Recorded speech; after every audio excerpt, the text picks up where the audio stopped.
6 ingredientes del arrepentimiento. Thomas Watson, 1620-1686. El arrepentimiento es una gracia del Espíritu de Dios por la cual el pecador es interiormente humillado y visiblemente reformado. Para aclararlo más ampliamente, sepa que el arrepentimiento es un medicamento espiritual, compuesto de 6 ingredientes especiales. Si uno de ellos falta, pierde su virtud. Ingrediente 1. Ver el pecado. La primera parte del remedio de Cristo es el ungüento para los ojos. Hechos 26:18.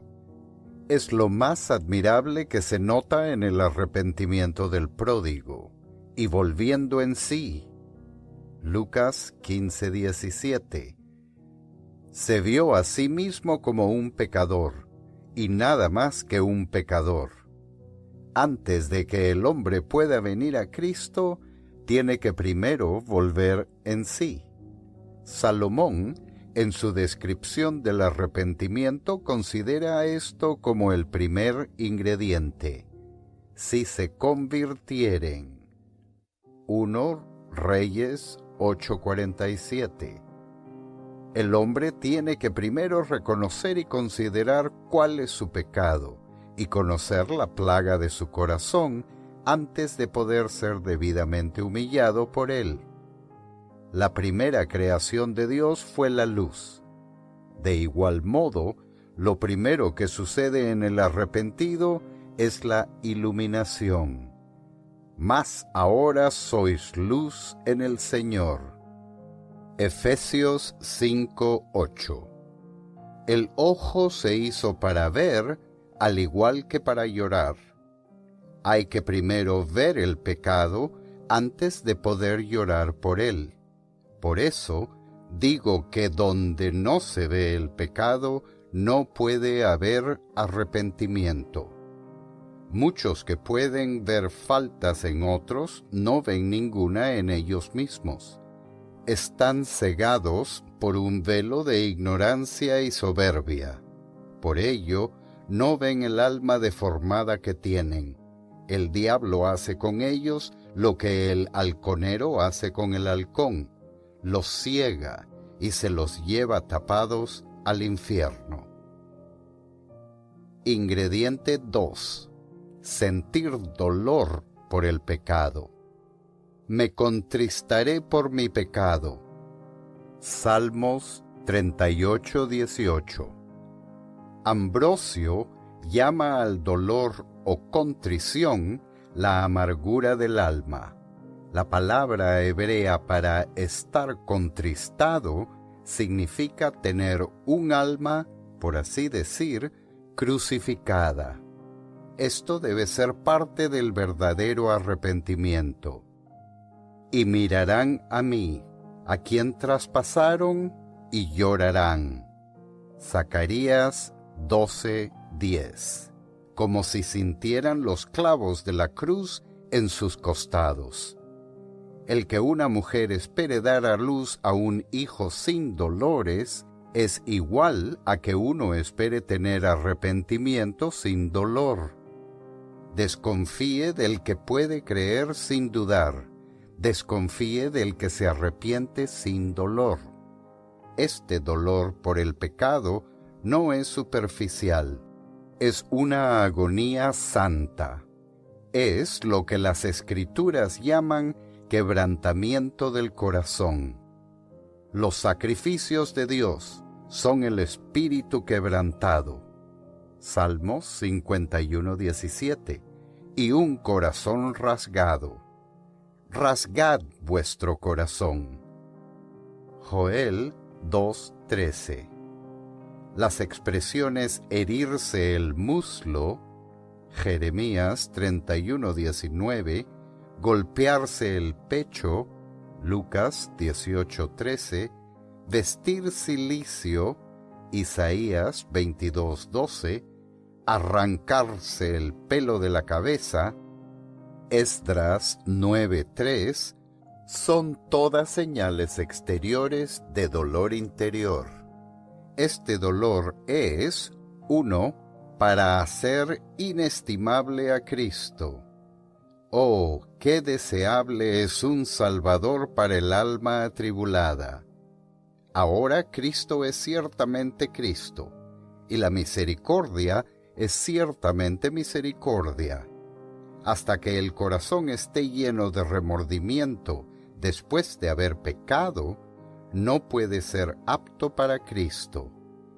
Cuán bienvenido es el médico para el hombre cuyas heridas están sangrando. Es, 2, para ahuyentar al pecado. El pecado produce dolor, y el dolor mata al pecado. Lo salado de las lágrimas mata el gusano de la conciencia. Es, 3, para abrir el camino al verdadero consuelo. Los que sembraron con lágrimas, con regocijo segarán. Salmos 126, 5. El arrepentido adquiere una siembra regada de lágrimas, pero también una cosecha deliciosa. El arrepentimiento desintegra los abscesos del pecado y entonces el alma descansa. El que Dios agite el alma por el pecado es como el agitar del estanque por parte del ángel. Juan 5, 4. Lo cual abría el camino para la curación.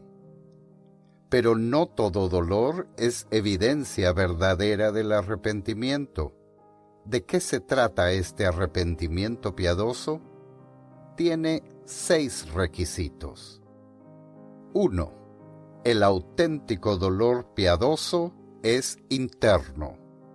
Es interno por 2 razones. Una, tiene que ver con un dolor en el corazón. El dolor de los hipócritas se nota en sus rostros, demudan sus rostros. Mateo 6:16. Ponen cara de afligidos, pero su dolor no pasa de allí. Así como el rocío sobre una hoja no penetra hasta la raíz. El arrepentimiento de Acab era una demostración externa. Rasgó sus vestiduras, pero no su espíritu. 1 Reyes 21:27. El dolor piadoso es profundo, como una vena que sangra por dentro. El corazón sangra por el pecado. Se compungieron de corazón. Hechos 2:37. Como el corazón es el principal responsable del pecado, así también debe ser el dolor. 2. Es un dolor por los pecados del corazón, los primeros brotes y apariciones del pecado. Pablo se entristeció por la ley en sus miembros. Romanos 7:23. El verdadero doliente llora por las muestras de orgullo y concupiscencia. Sufre por la raíz de amargura, aunque nunca se manifieste en una acción. El hombre malo puede sentirse mal por los pecados desvergonzados. El verdadero convertido se lamenta por los pecados del corazón. 2.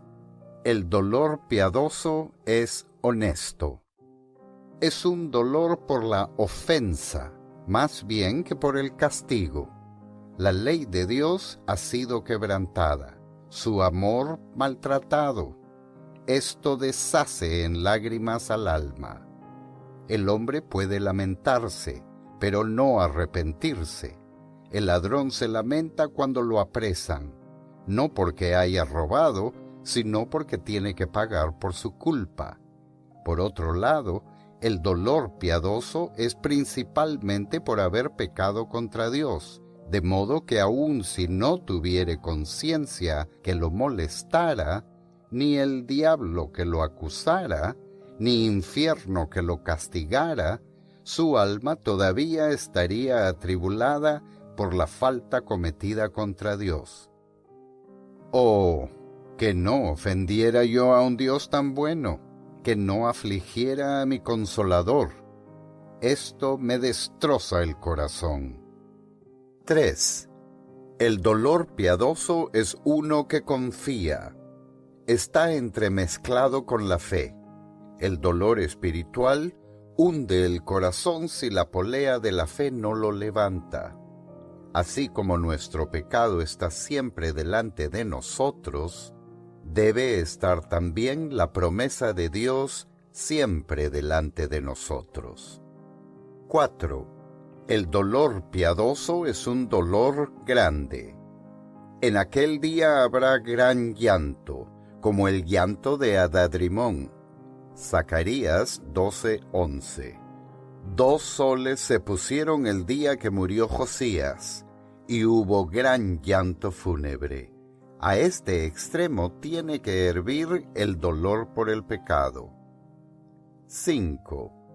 El dolor piadoso en algunos casos va acompañado de restitución.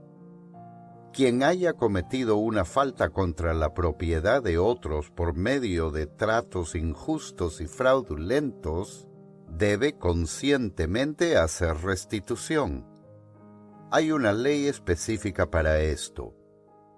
Y compensará enteramente el daño, y añadirá sobre ello la quinta parte, y lo dará a aquel contra quien pecó. Números 5:7. Por ello, Zaqueo hizo restitución. Si en algo he defraudado a alguno, se lo devuelvo cuadriplicado. Lucas 19:8. 6. El dolor piadoso es duradero. No tiene que ver con derramar unas pocas lágrimas por emoción. Algunos lloran a mares durante un sermón, pero es como el chaparrón de primavera, pronto pasa. O como abrir una llave de agua que pronto uno cierra. El verdadero dolor tiene que ser habitual. Oh cristiano, la enfermedad de su alma es crónica y con frecuencia recurrente. Por lo tanto, usted tiene que aplicarse continuamente curaciones por medio del arrepentimiento. Tal es el dolor que es para con Dios, verdaderamente piadoso. Ingrediente 3. Confesión del pecado. El dolor es una pasión tan intensa que tiene que desahogarse. Se desahoga por los ojos con el llanto y por la boca con la confesión. Y estando en pie confesaron sus pecados. Nehemías 9:2. Gregory Nazianzen llama a la confesión un bálsamo para el alma herida. La confesión es una acusación hacia uno mismo. Yo pequé. 2 Samuel 24:17. Y lo cierto es que por medio de esta autoacusación prevenimos la acusación de Satanás.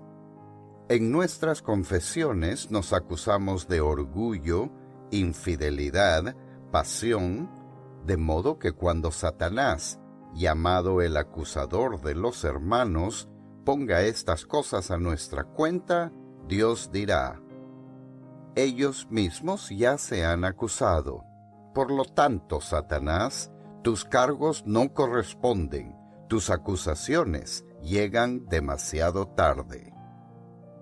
Y escuche lo que dice el apóstol Pablo. Si pues nos examinásemos a nosotros mismos, no seríamos juzgados. 1 Corintios 11:31.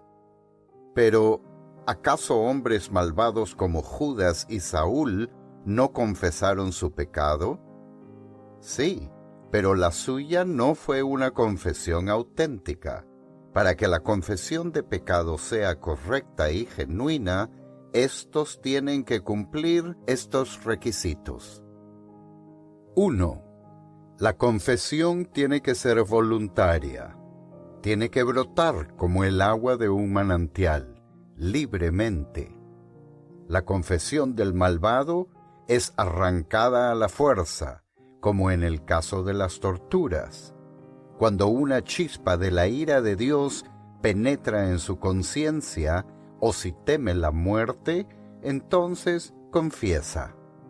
Pero la verdadera confesión brota de los labios como mirra del árbol o miel del panal, libremente. 2.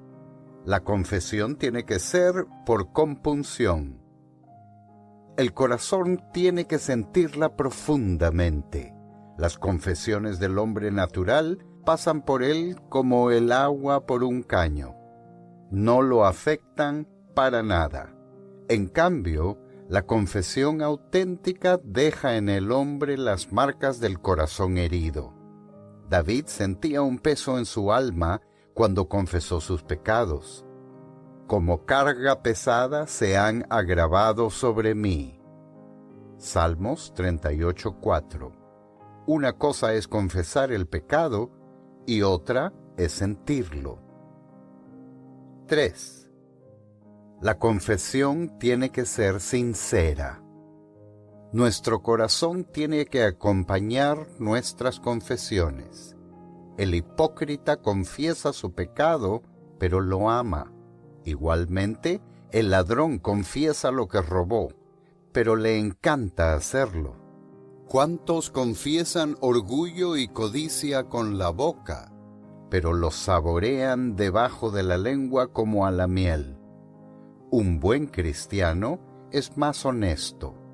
Su corazón se mantiene a ritmo con su boca, está convencido de los pecados que confiesa y aborrece los pecados de los que está convencido.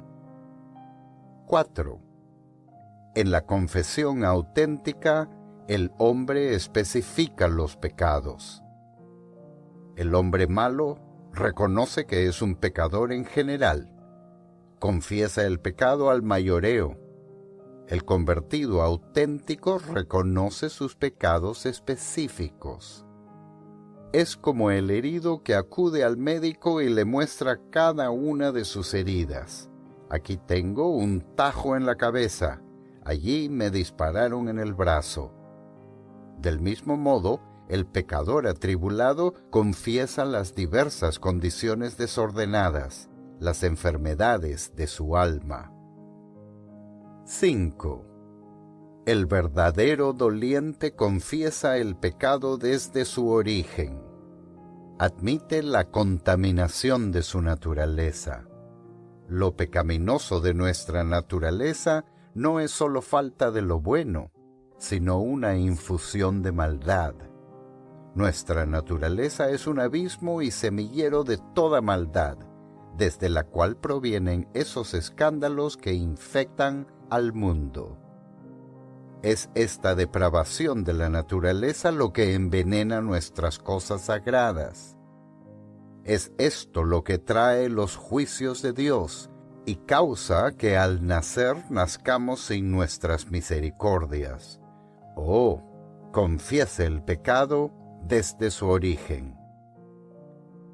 Ingrediente 4. Vergüenza por el pecado. El cuarto ingrediente del arrepentimiento es la vergüenza. Avergüéncense de sus pecados. Ezequiel 43:10. El rubor es el color de la virtud. Cuando el corazón está negro por el pecado, la gracia hace que el rostro se sonroje. Avergonzado estoy para levantar, oh Dios mío, mi rostro a ti. Esdras 9:6. El hijo pródigo arrepentido estaba tan avergonzado de sus excesos que no se sentía merecedor de ser llamado hijo. Lucas 15:21. El arrepentimiento causa una timidez generada por la vergüenza. Si la sangre de Cristo no estuviera en el corazón del pecador, no aparecería tanta sangre en el rostro. existen consideraciones sobre el pecado que pueden causar vergüenza. 1.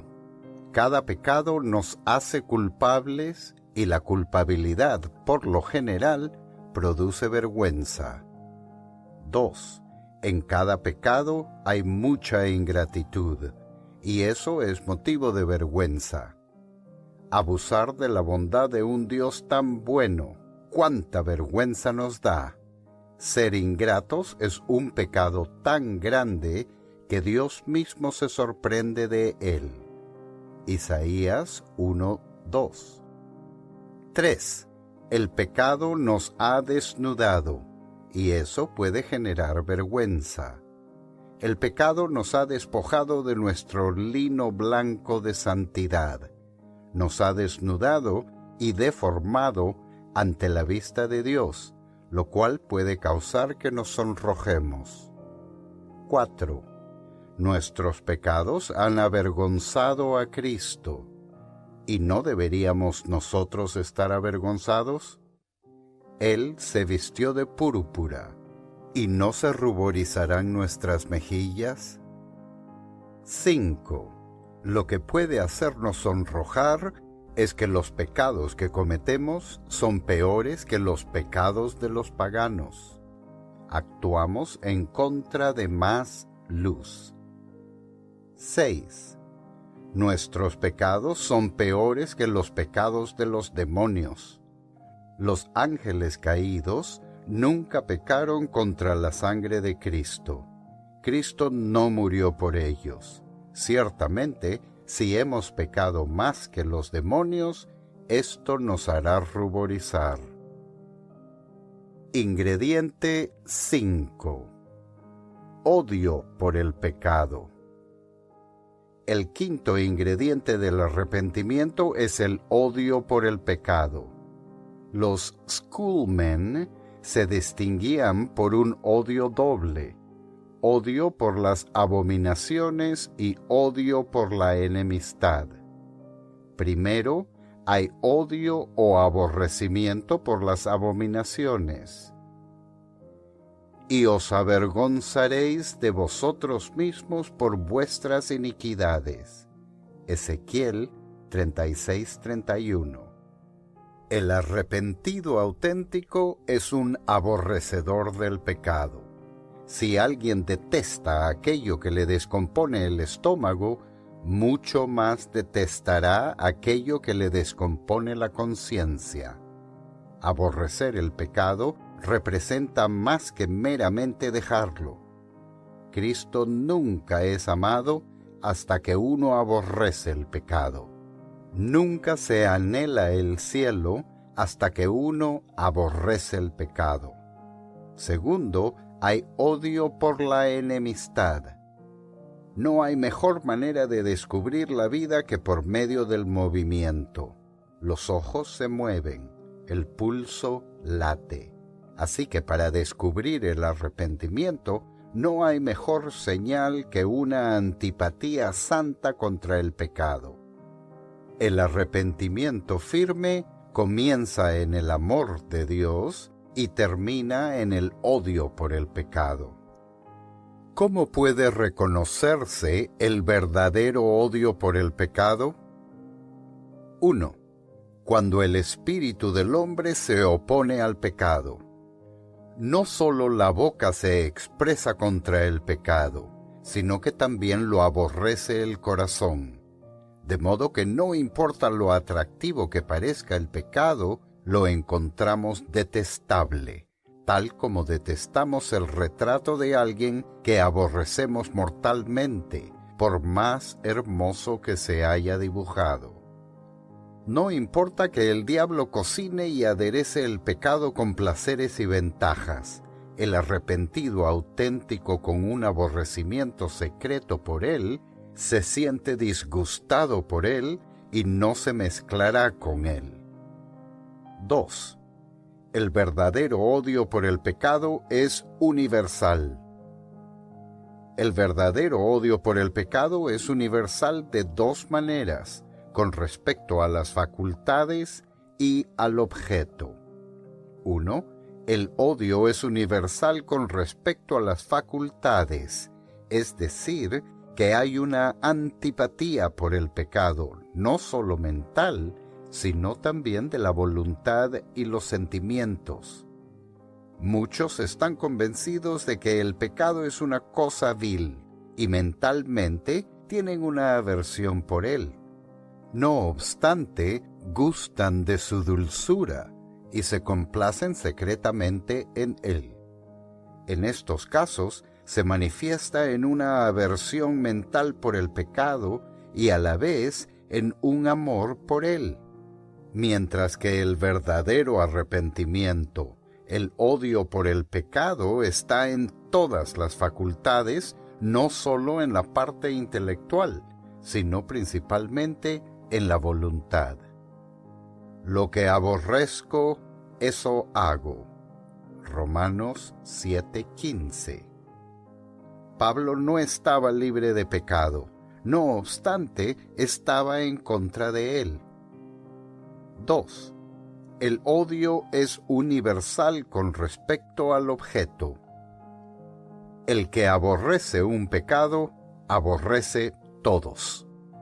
El hipócrita aborrece algunos pecados que pueden arruinar su reputación, pero el verdadero convertido aborrece todos los pecados que le producen ganancias, los pecados por sus debilidades y los primeros indicios de corrupción.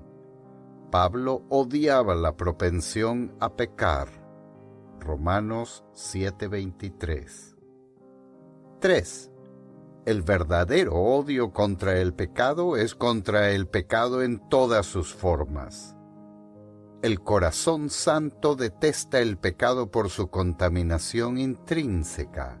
El pecado deja una mancha en el alma. La persona regenerada aborrece el pecado no solo por la maldición, sino también por lo contagioso. Aborrece esta serpiente no solo por su picadura, sino también por su veneno. Aborrece el pecado no solo por el infierno, sino como el infierno. 4. El verdadero odio es implacable. Nunca volverá a reconciliarse con el pecado. El enojo puede reconciliarse, pero el aborrecimiento no. 5. Donde hay verdadero odio, no solo nos oponemos al pecado en nosotros mismos, sino también en los demás. La iglesia en Éfeso no podía tolerar a los malos. Apocalipsis 2:2. Pablo censuró tremendamente a Pedro por su duplicidad, aunque él era un apóstol. Cristo, en un disgusto justificado, echó con azotes a los cambistas del templo. Juan 2:15. No toleraba